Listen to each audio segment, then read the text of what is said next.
तो हेलो प्यारे बच्चों, कैसे हैं आप लोग। उम्मीद है आप लोग मजे में होंगे, मस्त होंगे। मैं पांडव सर हर दिन की तरह आज भी आप लोगों का इस चैनल पर स्वागत करता हूं। आज किस वीडियो में हम लोग पढ़ने वाले हैं बिहार बोर्ड की क्लास 9th का मैथमेटिक्स में चौथा चैप्टर दो चर वाले रैखिक समीकरण।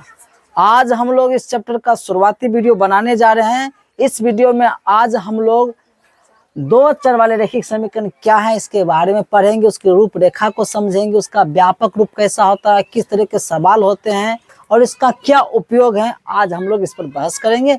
फिर तो इसके जो अगले वीडियो आते जाएंगे उसमें सारे एक्सरसाइज को भी हम लोग सॉल्व करेंगे। एक छोटी सी जानकारी आप लोगों को और दे दो, अगर आप चाहते हैं कि इसका पीडीएफ नोट्स आपको मिले तो हमारे टेलीग्राम चैनल पर इसका पीडीएफ नोट्स अवेलेबल है। आप चाहो तो इस वीडियो के डिस्क्रिप्शन में जाकर टेलीग्राम लिंक्स डायरेक्ट ज्वाइन हो सकते हैं और पीडीएफ का लाभ ले सकते हैं। तो चलिए आज के क्लास स्टार्ट करते हैं। देखिए यहाँ पर है दो चर वाले रैखिक समीकरण हुए, तो चैप्टर का नाम होगा, अगर इंग्लिश में बोले तो कहते हैं लीनियर इक्वेशंस इन टू वेरिएबल्स। ठीक है, तो सबसे पहले हमारे दिमाग में आता है कि ये समीकरण क्या, यहाँ पे लिखे ना, आपको कहीं पर समझा देते थे समीकरण है क्या। समीकरण आप पढ़ने जा रहे हैं जी। समीकरण की जरूरत कैसे पड़ा होगा। कभी कभी क्या हुआ कि मैंने किसी से पूछा, ऐसे समझाते आप लोगों को, समझो मेरी बात, पहले कहानी के रूप में समझिए। मैंने किसी से पूछा कि भाई 2 में कितना से गुना करें कि ये 6 हो जाएगा। ठीक है, 5 में कितना से गुना करें कि 30 हो जाएगा। और मैंने पूछा 2 में कितना से गुना करें कि 3 हो जाएगा। ठीक है, चलिए आप लोग ये बताइए, जो भी देख रहे हैं या आप लोग बताइए, चलिए बताओ 2 में कितना से गुना करें कि 6 आ जाएगा। 3 से, बहुत अच्छी बात, 3 दूनी 6 हो जाएगा। 5 में कितना से गुना करें कि 6 हो जाएगा, हैं 6 होगा। चलो 6 5 30। अब बताइए 2 में कितना से गुना करें कि 3 हो जाएगा। 3/2। आप लोग देखने वाले बताइए, आप लोग कमेंट में 2 में कितना से गुना करें कि 3 हो जाएगा। यहीं पाके बच्चे फंस गए। ठीक है, कुछ बच्चे जानते भी होंगे लेकिन यहीं पाके कुछ बच्चे जो है फंस जाते हैं, उसको समझें तब क्या दे। ऐसी समस्याओं को दूर करने के लिए समीकरण जैसे सवाल का एक तरह से कहो तो निर्माण हुआ है। कैसे, कहा कि जो चीज हम नहीं जानते, मान लो सब मिटा देते, मान लो थोड़ा देर के 6 नहीं जानते, हम जानवे नहीं करते यहाँ पे क्या होगा। तो जो चीज नहीं जानते हैं, जो अज्ञात राशि है, उसको हम लोग मानेंगे कोई एक चर के रूप में। चाहे आप x मान लो, चाहे y मान लो, p q a b c d का कोई भी अक्षर आप क्या करो मान लो। तो मान लो यहाँ पे कितना से गुना करे 6 का। चलो अभी सबको मालूम हो गया, लेकिन मान लो थोड़ा देर के लिए हमको मालूम नहीं है, तो मान लो यहाँ पर क्या है x है, यहाँ पे नहीं मालूम तो क्या है, मान लो x है, यहाँ पे क्या है x है। अब देखो इसको अगर थोड़ा सा इधर सोल्व करके आपको हम बताते हैं तो 2 गुना x करेंगे तो क्या जगह 2x हो जाएगा जी, बराबर में उधर 6। इसी रूप को तो हम लोग क्या कहते हैं समीकरण। भले छोटा है लेकिन है क्या, इसी को समीकरण कहते हैं। अब देखिए x को इधर रखो बराबर उधर, पहले इसके अच्छे हैं। x के जो गुना में रहता है, सब बेसिक बात आप लोगों को पहले से मालूम होंगे। तो x के जो गुना में रहता है वो गुना चीज कहाँ चला जाता है, उसके बटे में चला जाता है, कट जाएगा। कितना जाएगा x बराबर 3। बोलिए आपने यहाँ 103 कहा था कि नहीं। उसी प्रकार से ये तो सिद्ध का सिद्ध की सब बता देते हैं। जब थोड़ा सा टेढ़ा वाली बात आती है सब जाता फंस, अब क्या करें अब क्या करें। तो ऐसी समस्या को दूर करने के लिए हमेशा आपके जो मदद करने वाला अगर कोई सवाल है तो वो कौन है, समीकरण है। जैसे आपने इसको फटाफट बता दिया ना बिना सवाल के, ये क्यों नहीं बताइए, यहाँ पे आके सबके मुंह में चुप्पी कैसे लग गया, क्योंकि आपको शायद समीकरण के बारे में जानकारी नहीं। लेकिन आपके पास समीकरण है तो आप इस तरह की समस्या को भी सॉल्व कर सकते हैं। ऐसे ऐसी समस्या जब होने लगी तो बहुत लोगों को जब दिक्कत होगा, तो मुझे भी नहीं रहा गया, तब मैंने समीकरण का आविष्कार कर दिया। ठीक है, मैंने नहीं किया जी, चलो थोड़ा हवा मार देते हैं। सुनो, अरे मैंने नहीं किया है, आपको समझा रहे थोड़ा अपने ढंग से। ठीक है, यही सब समस्या होगा तब ना काके रे तुरंत के बहुत समस्या आता है, गुना भाग करने में कभी कभी कठिन काम हो जाता है, तो ले उसकी भी समस्या हम निदान कर देते हैं। कहा कि जो चीज मालूम नहीं रहे उसको कुछ मान लिया करो, और जो चीज मानो उसका मान निकालो, समझो वही निकल गया। जैसे मैंने इसको x माना, x का मान 3 निकला, अच्छा यहाँ पर 3 होना था, ये तो चलो मौखिक सब किया था, यहाँ नहीं अभी भी समझ पा रहे आखिर यहाँ पर वास्तव में होगा क्या। तो इसको भी कहीं पर आप सॉल्व करके आप तो इसको मिटा देते हैं। मान लीजिए 1 मिनट के लिए आप इसको सॉल्व करना चाहते, किसको है जी, यहाँ पे 2 गुना x ए 2x होगा, बराबर उधर क्या 3 है, तो x बराबर क्या हो जाएगा 3। ये जो गुना बटन चला जाता है जी। अच्छा यहाँ पर वास्तव में क्या होना चाहिए था, 3/2 होना चाहिए था। आपको कैसे सर जी, 2 से 2 क्या होगा, कट जाएगा, बचेगा 3, 3 बराबर 3। अब बात समझ में आई। अब सब इतने याद रखेंगे कि बट्टे में क्या होगा, अरे याद नहीं रखो तो कम से कम रूल जानोगे ना। यही रूल को हम लोग क्या कहते हैं, समीकरण कहते हैं। तो समीकरण अब आप लोगों को विस्तार से पढ़ना है। हमने तो समीकरण का थोड़ा सा क्या दिया, परिचय दिए। समीकरण समझे क्या होता है, अज्ञात राशि जिसे हम जानते नहीं है उसको भी जानेंगे। तो उसको जानने का बस एक ही तरीका, आपको क्या आना चाहिए, समीकरण आना चाहिए। अब समीकरण 1 चर वाले 2 चर वाले होते हैं, वो आप लोगों को पिछले बेसिक स्तर से आप लोगों को कई बार सवाल हम बता भी चुके हैं। आप लोग भी शायद छोटी छोटी बात जानते होंगे, क्योंकि ऐसी बात है कि डायरेक्ट आप 9th मार्क सीख रहे हैं, पहले भी आप लोग समीकरण को देखे होंगे, नहीं भी देखे तो भी आप समझिए, क्योंकि हम इतना आसान तरीके से आपको बताएंगे ना। हमको लगता है कमजोर से कमजोर बच्चा भी अगर ध्यान से अगर देख लिए ना तो समझ में आ जाएंगे। तो ये इसी को हम लोग क्या कहते हैं, समीकरण कहते हैं। इस रूप में लिखना ही क्या कहलाता है, आपका समीकरण कहलाता है। समीकरण के बीच में बराबर होता है, एक तरफ कोई राशि रहेगा, दूसरी तरफ भी कोई राशि रहेगा, लेकिन उस राशि में कोई अज्ञात राशि छिपा हुआ रहेगा। वही अज्ञात राशि को जब हम लोग निकालेंगे तो कुछ मान निकलेगा, जो मान निकलेगा वही उस समीकरण का क्या कहलाएगा, हल कहलाएगा। अब ये हल क्या सब आपको अगले वीडियो में बात करेंगे, अभी तो हमने शुरुआत ही किए हैं, ठीक है। पहले पॉज करिए। तो अब देखिए आप लोग यहाँ पर देखिए कि पहले तो हम इसको समझाएं, यही आपका क्या कहलाता है, समीकरण कहलाता है। अच्छा इसमें कितने चर थे जी, चर समझता है किसको कहते हैं, ये जो अंक में x y z p q कोई चीज अल्फाबेट को लगा हुआ रहता है ना, उसी को हम लोग क्या कहते हैं, चर कहते हैं। अंक तो अक्षर हो गया, और जो अल्फाबेट अक्षर होंगे उसको हम लोग क्या कहेंगे, चर कहेंगे। तो इसमें कितने चर हैं, सिर्फ एक चर है, तीसरे इसको हम लोग कहेंगे एक चर। पहले समीकरण है, अब समीकरण है तो कौन समीकरण है जी, एक के गुना चर है, तो एक चर वाले रैखिक समीकरण है। 2 चर रहेंगे तो 2 चर, वही तो आपका मुख्य चैप्टर है। लेकिन मुख्य चैप्टर पढ़ने से पहले आप लोग जो है पहले छोटी बात को समझ ली, छोटी छोटी बात को समझेंगे तो हम लोग चैप्टर को भी बढ़िया से समझने लगेंगे। तो यहाँ पर अब आते टॉपिक्स पे, एक चर वाले रैखिक समीकरण, लीनियर इक्वेशन इन 1 वेरिएबल्स, माने एक चर वाले रैखिक समीकरण होता कैसे। सबसे पहले देखिए, ax + b बराबर 0 के रूप को ही एक चर वाले रैखिक समीकरण कहते हैं। फिर समझो, ax + b बराबर 0 के रूप को ही एक चर वाले रैखिक समीकरण कहते हैं। मगर मतलब इस रूप का अगर कहीं भी कोई समीकरण आपको देखने के लिए मिल जाए तो समझ लेना वो क्या है, एक चर वाले रैखिक समीकरण है। हालांकि ये एक चर वाले रैखिक समीकरण का व्यापक रूप है, इसी को देखकर हम लोग आइडिया लगाएंगे कि समझ पाएंगे कि ये एक चर वाले रैखिक समीकरण है कि नहीं है। अब उदाहरण जैसे दिए, 2x + 5 बराबर 0, ये आपको समझ, ये आपका समझो क्या होगा, एक तरह से a हो गया, x तो सब में लगा हुआ रहेगा, प्लस ये समझो आपका क्या हो गया, b हो गया। माने जहां a और b कोई भी वास्तविक संख्या हो सकती है, ax + b बराबर 0 के रूप को हम लोग एक चर वाले रैखिक समीकरण कहते हैं।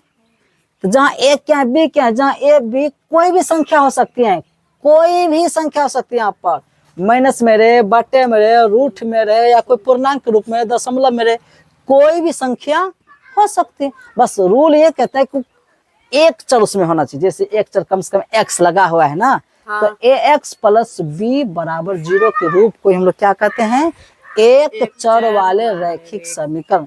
ये रूप हो गया। सवाल तो कई प्रकार का आएंगे, कई अलग अलग रूप में आपको देखने को मिलेंगे। मेन उसका जो फॉर्म होता है, फॉर्म वो क्या होता है, ये ए होता है यार, इसे समझ लेना। अच्छा इस रूप करेगा तो हम समझ जाएंगे कि वो एक चर वाले रैखिक। अब देखिए ना, उसी रूप में यहाँ पे है y - 2, तो इसमें कुछ नहीं तो गुणक रूप एक छिपा होगा, तो एक हो गया a, और y हो गया आपका अचर, सॉरी चर राशि हो गया। यहाँ माइनस है तो क्या दिक्कत है, प्लस लिख के माइनस घेर को -2 बना दो, हो गया आपका b, ना हो गया। माने वो उस रूप में नहीं है तो उस रूप में हम उसको बदल सकते हैं। तो मोटा मोटा याद रखना, ax + b बराबर 0 को हम लोग क्या कहते हैं, एक चर वाले रैखिक समीकरण कहते हैं। जो आपके सामने उदाहरण, अगर इसका आप सॉल्व करिएगा तो लिख सकते हैं 1y + -2 बराबर 0 लिख सकते हैं। देखिए एक y गुना करें तो y हो जाएगा, प्लस गुना -2 हो जाएगा बराबर 0, वही चीज हो जाएगा। इसमें ऐसे ऐसे लिखने का मतलब ये हुआ, इससे ये पता चलता है ये हुआ ax प्लस b पूरे b बराबर 0। मैंने उस रूप में नहीं है तो लिख सकते हैं कि नहीं जी? तो यानी कि ये भी क्या है, एक चर वाले रैखिक समीकरण है। ये x चर में था, ये y चर में है, कोई भी चर हो सकता है। यहाँ तक बात समझ में आ गई? चलिए अब इसका स्क्रीनशॉट ले लीजिए फटाक से। चलिए अब आप लोगों के सामने फिर एक नया टॉपिक्स है, एक चर वाले रैखिक समीकरण का हल। अब उसको हल ज्ञात करना है। कोई एक चर वाला पहले रैखिक समीकरण कैसा, तो मैंने ये बताया।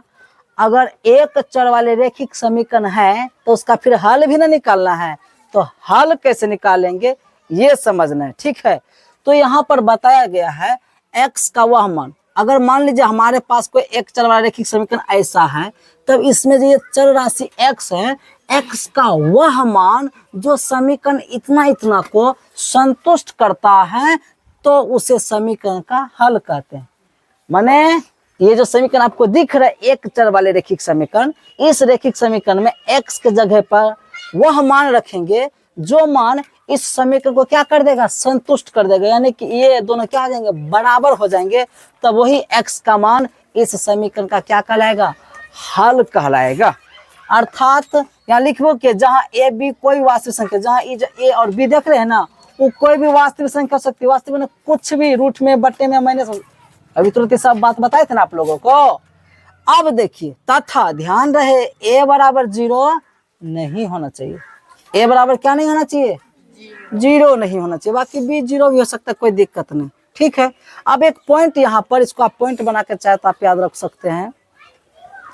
एक चर वाले रैखिक समीकरण का हल केवल एक ही हल होता है।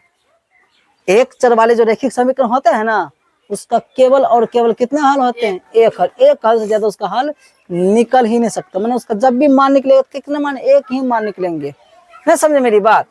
तो यहाँ पर लिखे फिर अर्थात x बराबर हो जाएगा -b। चलिए थोड़ा सा टेक्निकल प्रॉब्लम आ गई थी, तो इसको चलिए फिर से हम लोग कवर करते हैं। मैंने क्या आप लोगों को बता रहा था कि एक चर वाले रैखिक समीकरण का केवल एक ही हल होते हैं। कितने हल होते हैं, एक। और वो हल किस रूप में, तो वो इस रूप में था। अब ये फिक्स नहीं क्या ही होगा, ये जो x बराबर -b बटे लिखे हैं, b क्या है और a क्या आपको पता है। a है x का गुणांक, b तो उसमें एक अचर पद के रूप में काम नहीं कर रहा था। अरे भाई साहब, जहाँ ये x के जो गुणांक में था वो a है, b तो आपको दिख ही रहा है ना, वही वो चीज है। फिर भी नहीं समझे, एक उदाहरण देके आपको हम समझाने का प्रयास करेंगे। मैंने लिखा 3x, यहाँ पे नहीं, यहाँ पे देते जा रहे उदाहरण। 3x + 4 बराबर 0 का हल निकालने जा रहे हैं, ठीक है। तो चलिए शुरू करते हैं। 3x बराबर, पहले यहाँ पे क्या है, 0 है। ये चार उधर जाएगा तो क्या आ जाएगा, अरे 3x बराबर 0 यहाँ लिखेंगे। अब वो जो +4 इधर अभी बचा हुआ, तो उसको उधर भेजेंगे तो उधर जाकर -4 हो जाएगा। 3x बराबर 0 में 4 घटेंगे तो -4 ही हो जाएगा। हमको तो निकालना x का मान, x बराबर क्या आ जाएगा, -4 बटे 3। ले, इसी रूप में आया कि नहीं, ये b के रूप में था तो -b हुआ, और जो यहाँ एक रूप में 3 तो नीचे गया।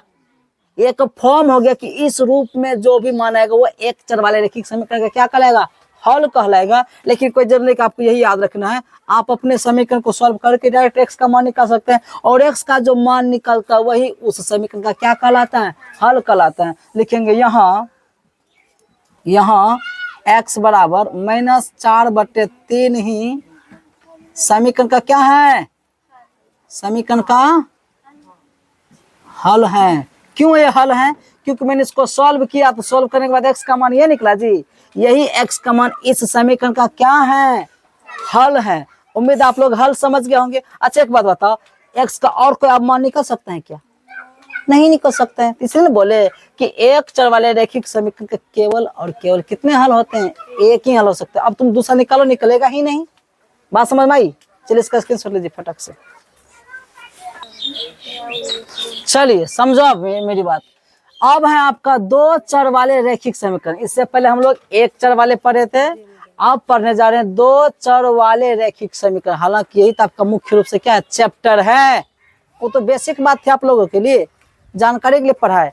अब यहाँ से आपको पढ़ना जो अब आपके क्लास के लिए, समझे मेरी बात। तो यहाँ पर लिखा गया है A X plus B Y plus C बराबर 0 के रूप को ही दो चर वाले रैखिक समीकरण कहते हैं। जहां ए बी सी, इसमें ए बी सी दिख रहा है ना, जहां ए बी सी क्या है, कोई भी वास्तविक संख्याएं हैं और ए बराबर 0 नहीं होना चाहिए और बी बराबर 0। इसका मतलब ना तो ए 0 के बराबर होना चाहिए, ना ही बी 0 के बराबर होना चाहिए। माइनस हो सकता है, प्लस में भी कोई कुछ भी हो सकता है, सिर्फ क्या नहीं होना चाहिए, 0 नहीं होना चाहिए। यहाँ तक बात समझ में आ गई। और सुनो, ये क्या है सरजीत, यही तो है दो चर वाले रैखिक समीकरण का रूप। क्या ये दो चर वाले रैखिक समीकरण का क्या है, ये रूप है। अब समझे, यहाँ पे इसका रूप, अब उदाहरण आपको देने जा रहे हैं। क्या देने जा रहे हैं हम आप लोगों को, उदाहरण। ए एक्स जैसे उदाहरण के रूप में हम एक नंबर में लेंगे, जैसे मैंने लिया 3x प्लस में लिया 4y बराबर ने लेके -7 ले लिया बराबर 0। ये क्या हो गया आपका, ये आपका दो चर वाले रैखिक समीकरण हो गया कि उसमें दो चर, एगो x एगो क्या है, y है। और ये हुआ ए, ये समझो ए आपका ए है, तो A X plus B Y, plus नहीं तो प्लस बना को में घेर के साथ नहीं लिख सकते क्या, प्लस बी बराबर, sorry, A X plus B Y plus C बराबर 0। इस रूप में गया कि नहीं, नहीं तो उस रूप में लिख सकते हैं कि नहीं। यही उदाहरण क्या हो गया आपका, दो चर वाले रैखिक समीकरण। ना समझे मेरी बात। अगर चाहो तो अरे अभी हिसाब बता रहे, सिर्फ पहचान करवा रहे कि दो चर वाले रैखिक समीकरण हम लोग पहचानेंगे कैसे। यही तो है आपका दो चर वाले रैखिक समीकरण। देखिए उस रूप में है कि नहीं, ये रूप है पहचानने के लिए। सवाल तो अब कई तरह का हम लिख सकते हैं ना, 3 4 5 10 50 कुछ भी हम लिख सकते हैं, लेकिन ये उस रूप में है कि नहीं, नहीं है तो उसको लिख सकते हैं कि नहीं। लो सब बाकल विद्यार्थी, देखो यहाँ पर इसी को हम अगर आगे बढ़ाएंगे तो इसको 3x तो लिखा हुआ है प्लस में 4y, इसको प्लस लिख करके एक काम करते हैं, आज इसको रहने देते हैं, इसको प्लस से रहने देते हैं। अब तो समझ में आया नहीं, आपका x है plus B Y plus C बराबर 0। जहाँ ए बी सी कोई भी संख्या सकती थी, कोई संख्या है, जब चिल्ला चिल्ला कर बता रहे हैं कि जहाँ ए बी सी कोई भी संख्या हो सकती थी, कुछ भी होगा, आखिर है तो इसी रूप का ना। जब उस रूप का आएगा तो उसी को तो हम लोग दो चर वाले रैखिक समीकरण कहते हैं। समझे, समझा जी, चट्टान कहीं का। देखो यहाँ पर, अब देखो दूसरा उदाहरण देख लीजिए। मैंने लिखा यहाँ पर 4x माइनस में 2y माइनस में 8 बराबर 0। सर जी इस बार किस रूप में नहीं, अरे नहीं तो बना सकते हैं हम लोग, कैसे बना देते हैं। इसको हम अगर आगे बढ़ाएंगे ऐसे लिख सकते हैं 4x प्लस में घेर किधर -2y प्लस में -8 बराबर 0 लिख सकते हैं। अरे 4 गुना तो 4x हो जाएगा, प्लस गुना माइनस -2 y तो है भी किया है, प्लस गुना माइनस -8 फिर से लौट के ना आ जाएगा। ऐसे लिखने का सर जी मतलब, देखो इसको सॉल्व करेंगे फिर लौट का अपना सवाल आ जाता है। अब लिख दिए से तो पता चले हो गया आपका ए एक्स प्लस ये पूरा माइनस हो गया B into B Y plus ये पूरा सी हो गया। चाहे माइनस में प्लस में बोले कि माइनस में प्लस में कुछ भी हो सकता है, नहीं समझ रहे मेरी बात। ये तो कुछ नहीं, ये भी दो चर वाले रैखिक समीकरण, ये भी दो चर वाले रैखिक समीकरण है। और सुनिए, और आपको उदाहरण भी देने जा रहे हैं। सवाल नंबर 3 को देते हैं। मैंने लिखा x माइनस वाई बटे 3, ये भी दो चर वाले रैखिक समीकरण है, बराबर 2 0 लिख दो, या नहीं भी लिखिएगा तो प्लस से लिख दो, प्लस में आप 3 लिख दो। ये भी क्या है आपका दो चर वाले रैखिक समीकरण। आपको कैसे देखो, इसको में से लिख सकते 1 इंटू एक्स माइनस 1 बटे 3 वाई प्लस में 3 बराबर, इसको थोड़ा सा और सजा के हम लिख देते हैं आप लोगों ताकि बढ़िया समझ में आ सके। प्लस लिख करके माइनस लिखेंगे 1 बटे 3 माइनस में 1 बटे 3 इंटू वाई प्लस 3 बराबर 0 लिख सकते हैं। अरे 1 गुना एक्स करें तो लौट के 1 से आ जाएगा, प्लस गुना माइनस माइनस 1 गुना वाई तो वाई बटे में 3, अरे वाई गुना 1 करेंगे तो ये समझो y ऊपर में है तो y गुना 1 करेंगे तो ऐसे ना हो जाएगा सर। ये तो गुना करके कैसे हो जाता है, आप लिख कैसे देते, भारी वाला बात कहा है जी। हमको इस रूप में जाने के लिए दिमाग लगाना पड़ेगा कि नहीं, थोड़ा सा लगाए तो लिख दिया तो फर्क क्या पड़ती है, सब तो मेरा वही है। अब पता चले यहाँ पर ये हो गया ए एक्स प्लस ई -1/3 ही आपका क्या हो गया पूरा b हो गया ए एक्स प्लस बी वाई, ये पूरा यहाँ से हो गया बी वाई प्लस तो प्लस सी की जगह पे 3 है। आखिर उस रूप में गया कि नहीं। ये आपको भी सवाल कुछ नहीं बता, आपको सिर्फ अभी पहचान करने के लिए बता रहे कैसे हम एक चर वाले रेखिक समीकरण को पहचानेंगे, फिर उसका कैसे हल निकाले।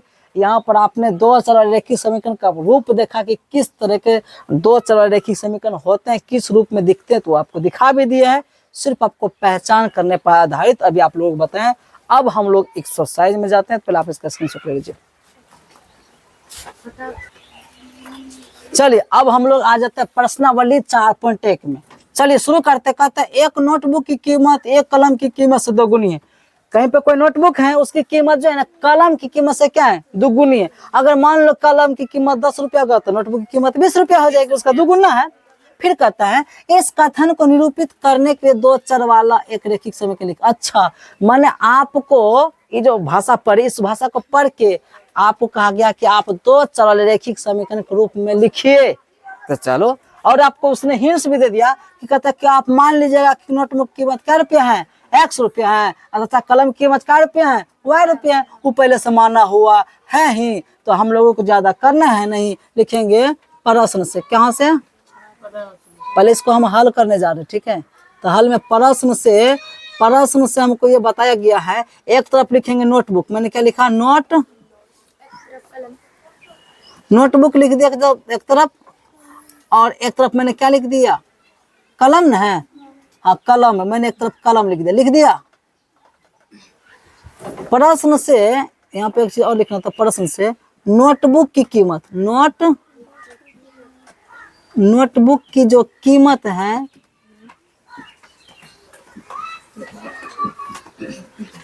कलम की कीमत से क्या है कीमत से 2 गुनी। प्रश्न से हम जानते हैं कि नोटबुक की जो कीमत है वो कलम की कीमत से क्या है 2 गुनी। नोटबुक की कीमत को इसने क्या माना है x माना है, कलम की कीमत उसने क्या माना है तो मैंने y रख दिया। अभी जो नोटबुक की कीमत है वो कलम की कीमत से क्या है 2 गुनी, यानी कि छोटा ही ज्यादा है, ये कम है ये ज्यादा है। ये कितना कम है तो 2 गुना कम है। जैसे इसमें 2 से गुना करा देंगे तब ये किसके हो जाएंगे x के बराबर हो जाएंगे। अरे ये छोटा था ये बड़ा है, मतलब इस कीमत इससे 2 गुना तो बड़े ना होंगे। तो ये x था ये y था, तो इसका मतलब 2 गुना कम है। तो नोटबुक की कीमत 2 गुना, इसी में 2 से मत गुना करा देना तो और बड़े हो जाएगा। मान लो अगर हम तुमसे 2 गुना बड़ा है तो हमें और 2 से गुना कर देते हम तो तुमसे और 4 गुना बड़ा हो जाएंगे जी। तो गुना करने किसकी जरूरत है जो छोटा है। तो कलम की कीमत कम है और नोटबुक की कीमत ज्यादा है। इसकी कीमत कम है तो कितना कम है 2 गुनी कम, तो इसलिए मैंने इसी में 2 से गुना कर दिया। जैसे इसमें 2 से गुना कर देंगे अभी एक नोटबुक की कीमत के क्या आ जाएंगे बराबर हो जाएंगे। x बराबर 2 गुना y करेंगे क्या जाएगा 2y। देखते जाइए x ये इधर आएगा माइनस बराबर कुछ साइड में इधर आएगा तो क्या आ जाएगा माइनस में 2y, उधर कुछ नहीं बचा होगा तो क्या बचा होगा 0। इसी को तो हम लोग क्या कहते हैं 2 चर वाले रेखिक समीकरण। हो तो गया आपका आंसर। कहता था रेखिक समीकरण लिखिए, यही आपका क्या हो गया रैखिक समीकरण। नहीं समझे मेरी बात, स्क्रीनशॉट लीजिए फटाक से। चलिए अब हम लोग आते हैं सवाल नंबर 2। कहता है निम्नलिखित रैखिक समीकरण को ax plus B Y plus C बराबर 0 के रूप में लिखे। ये सब फिर भी आप लोगों को पढ़ा चुके हैं ना। ax plus B Y plus C बराबर 0 के रूप को ही तो हम लोग 2 चर वाले रैखिक समीकरण कहते हैं, जहां a b c कोई भी वास्तविक संख्या है। और ध्यान दे ना a कभी 0 हो और ना b कभी 0 हो, कंडीशन था, लेकिन आप आवश्यकता अनुसार बना भी सकते। चलो अगर व्यक्त करना है तो ना समझे मेरी बात। फिर इसमें कहता है और प्रत्येक स्थिति में ए बी सी के मान बताइए। फिर ए बी सी का आपको मानो बताना पड़ेगा। तो चलिए 1 नंबर का सवाल शुरू करते हैं। 1 नंबर आपका सवाल है 2x प्लस में 3y अब बराबर कहते हैं जी 9.35 पर रेकरिंग है जी, ऐसा सवाल है। आप इसको थोड़ा सा सॉल्व करेंगे तो ऐसे लिख सकते हैं 2x प्लस में 3y इधर आएगा तो क्या आ जाएगा, माइनस में 9.35 पर होगा ऐसा। उधर कुछ नहीं बचा तो क्या बचागा, शून्य। अरे बराबर कुछ सर इधर बुला ले तो माइनस में हो गया, ये वाला चीज इधर माइनस हो गया, बराबर उधर कुछ नहीं बचा होगा तो क्या बचागा, शून्य। ये अब कुछ कुछ इस रूप में जा रहा है, अभी पूरा नहीं गया, कुछ कुछ जा रहा है। क्या इसको हम लिखेंगे, ऐसे लिख सकते हैं 2x प्लस में 3y तो है क्या, फिर प्लस से लिखिए क्योंकि सूत्र में प्लस तो मैंने प्लस लिख दिया। इसको घेर करके माइनस 9.35 पर लिख सकते हैं क्या, अब बराबर शून्य लिखेंगे। अब ax plus by plus C बराबर शून्य से क्या करने पर, तुलना करने पर, क्या करने पर, तुलना करने पर। देखिए यहाँ पर x यहाँ भी है, तो एक जगह पे यहाँ पे क्या है, 2 है, तो a बराबर 2 हो गया आंसर। यहाँ y यहाँ भी y है, यहाँ b है, यहाँ 3, अच्छा b बराबर तब क्या हो गया, 3 हो गया। अच्छा यहाँ c है, यहाँ c की जगह पे क्या है, पूरे c बराबर क्या है, -9.35 पर रखें। किसको समझ में नहीं आया जी, देखो यहाँ भी x यहाँ भी x, इसी ने तुलना करके हम a b c का मान बताएंगे। x मिल गया, चलो हट गया, तो एक जगह पे यहाँ पे क्या है, 2 है, यहाँ b की जगह पे यहाँ पे क्या 3 है, इसी होता है, पर उसका जो है यही ना कसी कहलाएगा। सवाल बोले ना उसी समय के ABC जगह पे कुछ भी हो सकता है। समझ गए। चलिए अब आते 1 नंबर का, तो हम लोग इसी में ले लेते 2 नंबर का सवाल। 2 नंबर का सवाल आप लोग देखिए, यहाँ पर है क्या है, यहाँ पर वो है x माइनस में y बटे में 5 माइनस में 10 बराबर उधर क्या है, शून्य इन है। अब इसको थोड़ा सा सॉल्व करेंगे, देखेंगे 1 इंटू एक्स लिख सकते हैं अपना मर्जी से, वैसा बनाने के लिए प्लस लिखेंगे, जबरदस्ती प्लस है नहीं, उस रूप में जाने के लिए, इस रूप में जाने के लिए प्लस लिख दिए, घेर के लिखेंगे -1/5 इंटू में लिखेंगे जी, अब प्लस लिख के फिर माइनस में घेर के 10 लिख सकते हैं क्या, बराबर उधर शून्य। सॉल्व करेगा तो लौट के आ जाएगा, 1 गुना x हो गया, प्लस गुना माइनस माइनस हो गया, y गुना तो y बटे में 5 फिर वही हो गया, अब फिर प्लस गुना माइनस माइनस 10, सब कुछ वही हो गया ना सर। जब हो गया तो ऐसा क्या करते हैं भाई, हमको इस रूप में जाना है, तभी तो आप a b c का मान बता पाओगे। जैसे जैसा मैंने लिखा तो लिखेंगे अब ax plus by plus c बराबर शून्य से क्या करने पर, तुलना, माने तुलना कंपेयर करके ना बताएंगे a का मान क्या है, b का मान क्या है, करिए। यहाँ देखिए एक से यहाँ भी x है, तो एक जगह पे कौन है भाई, एक जगह पे 1 है, b की जगह पे कौन है, b की जगह पे -1/5 है, c की जगह पे कौन है, -10 है। ले आपका हो गया सर, चलिए स्क्रीनशॉट लीजिए फटाक से।